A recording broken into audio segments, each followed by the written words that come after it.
A new Earth-observing mission launches to space, a move to make more room aboard the space station, and some valuable space station science returns to Earth. A few of the stories to tell you about this week at NASA.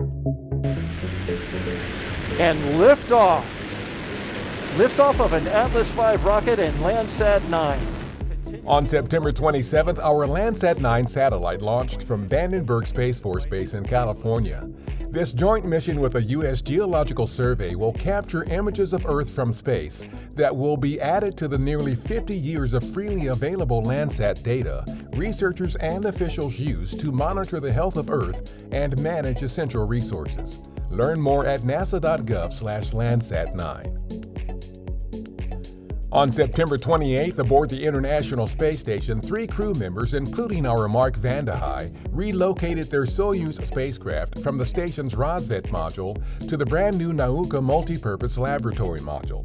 It is the first time a spacecraft has docked to Nauka. The move also frees up Rosvet for the October 5th arrival of another Soyuz spacecraft.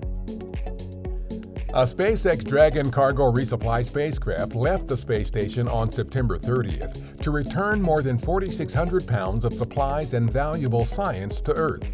The experiments include research on neurodegenerative diseases such as Alzheimer's, a study that could help treat muscle atrophy in elderly people on Earth, and more. This was SpaceX's 23rd commercial resupply services mission for NASA. On September 30th, engineers at our Stennis Space Center conducted a hot fire test of an RS-25 engine on the center's A1 test stand. This was the 7th and final planned test of the current test series to support development and production of the engine for our Space Launch System rocket.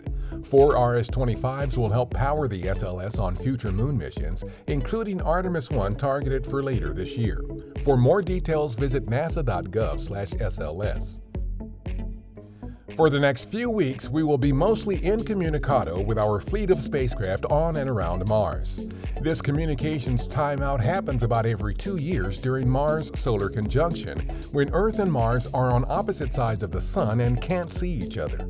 Sending radio signal commands to spacecraft during this time is risky because solar activity can corrupt those commands and cause unexpected behavior. Researchers using data from our Hubble Space Telescope have determined that the wind speeds just inside the boundary of Jupiter's Great Red Spot are accelerating.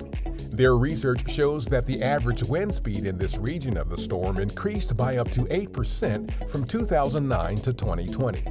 The massive storm spins counterclockwise at more than 400 miles per hour, and the vortex is bigger than Earth itself. NASA has transferred findings from the agency's Airspace Technology Demonstration 2 or ATD-2 project to the Federal Aviation Administration for nationwide implementation. Over the past 6 years, the project demonstrated this suite of airport operations tools at several U.S. airports to save fuel, reduce carbon emissions, and increase information sharing between the FAA and industry. Find out more at nasa.gov/aeronautics. On September 30th, our Armstrong Flight Research Center marked its 75th year of innovation, milestones, and discoveries. In its early history, the center helped achieve the first supersonic flight. Today, Armstrong continues its groundbreaking aeronautics research, as well as work in space transportation and in many Earth and space science missions. Check out go.nasa.gov/Armstrong75 for more about Armstrong's 75th anniversary. That's what's up this week at NASA. For more on these and other stories, follow us on the web at nasa.gov/Twan.